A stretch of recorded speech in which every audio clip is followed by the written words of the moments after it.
In today's video, I'm going to teach you guys how to make a leg of mutton sleeve.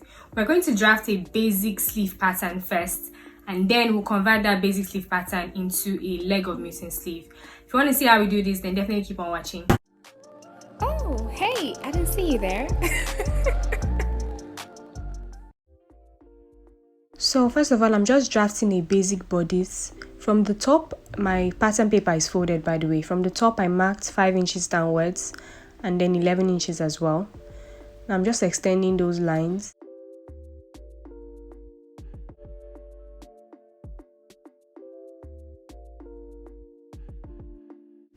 Now I'm dividing her round sleeve measurements by 2 and adding an extra allowance. There was 1 inch allowance.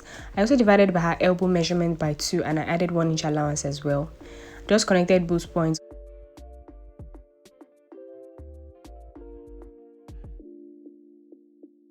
Then I drew a triangular line to meet the top left point, and then I just drew a curve to form the sleeve basically.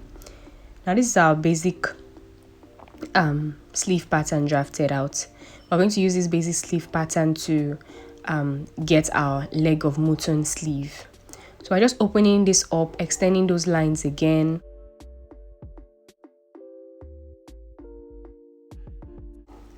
And then I'm just going ahead to make the center line more visible. It was visible when I folded it, but for the camera, I want it to be more visible to you guys. Now from the top, I'm marking 4 inches downwards. And that's what I'm indicating now.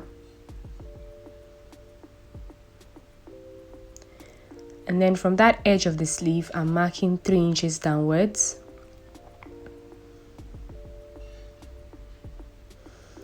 And then from that 3 inches mark, I'm marking 2.5 inches downwards again.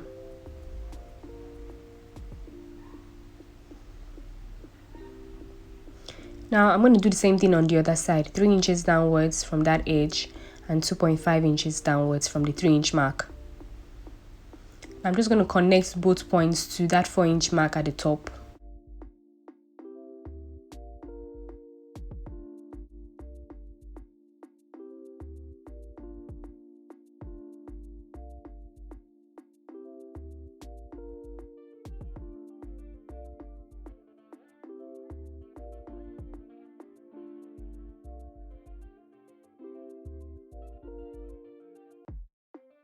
And now from that first line, I'm just cutting I'm cutting along that line, but trying to make sure that you don't get to the edge, so you don't like completely cut out the piece. So I made a mistake in the first part I cut. As you can see by the right, you can see that that part is completely cut out, but I used a masking tape to just hold it together at the bottom part, but I didn't make that same mistake on the other side. So just try your best not to cut all the way.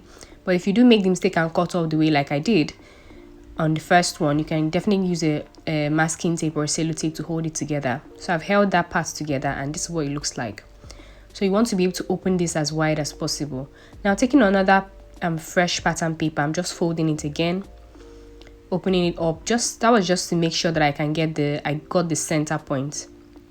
And I'm just using my marker to make that center point visible. Then placing that center line of the sleeve I had drafted on that center line, I'm just going ahead to mark how wide I want my leg of mutton sleeve to be. Now if you want it to be exaggerated at the top, so that gathered part to be very full, you can go as far as 6, 7, 8 inches, but I don't want mine to be that big, so I went as far as 4 inches on one side from the center and 4 inches to the other side from the center. So that's about 8 inches in total. So from the center line, 4 inches to the right and 4 inches to the left. I just drew a straight line to connect those 2 points. Now I shifted the sleeve I had drafted to meet that line, so it meets the ends, both ends of the line. I hope that makes sense. Then I just went ahead to just mark out the outline of the sleeve, making sure that there's 1 inch from the top. Make sure that you have at least 1 inch from the top. If you have more than 1 inch, you can just mark it at 1 inch and then draw a curve to connect that point.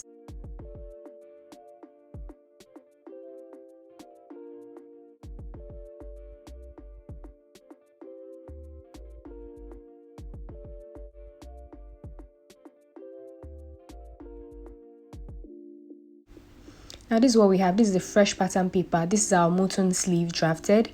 Now you can go ahead and cut this on your fabric, any fabric of your choice.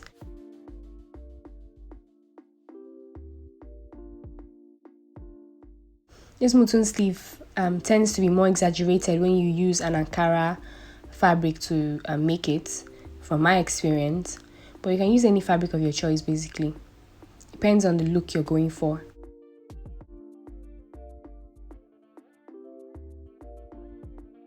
And this is what we have.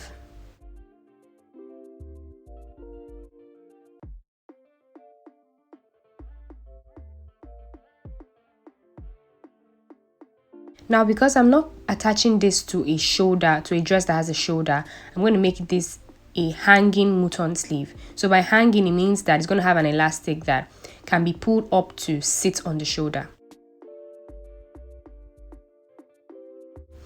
So I just simply folded the edge of the sleeve. I weaved it, I folded it, and then I just sewed it down.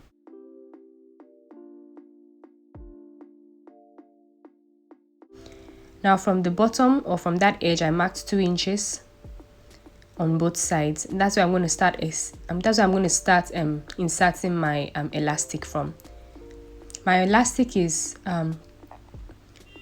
4 inches less than the actual measurement when you measure from, because this is actually going to be a tube dress, but because of the hanging sleeve, it doesn't look like a tube dress anymore. But so from the part where the tube stops, just above the breast, I measured from that point all the way to the back, where the back side of the tube dress also stopped. I hope that makes sense. So with that measurement, I removed 4 inches from that, and that was the length of my elastic. So I just simply sewed it from one point to the other point, but I made sure to pull the elastic as I was sewing, just so that it has that ruffle or gathered effect. Then I went ahead to just close up the sleeve and then sewed on the wrong side using her actual round sleeve measurements. And now I'm just going ahead to just sew the parts, the 2 inches parts, on 2 inches on this side and 2 inches on the other side that I had left are the parts I'm going to go ahead and sew on the dress. I hope that makes sense, guys. This is what we have. This is what the dress looks like. I'm going to upload the tutorial on how I made this dress next week, so if you haven't subscribed, go ahead and subscribe. Thank you guys so much for watching.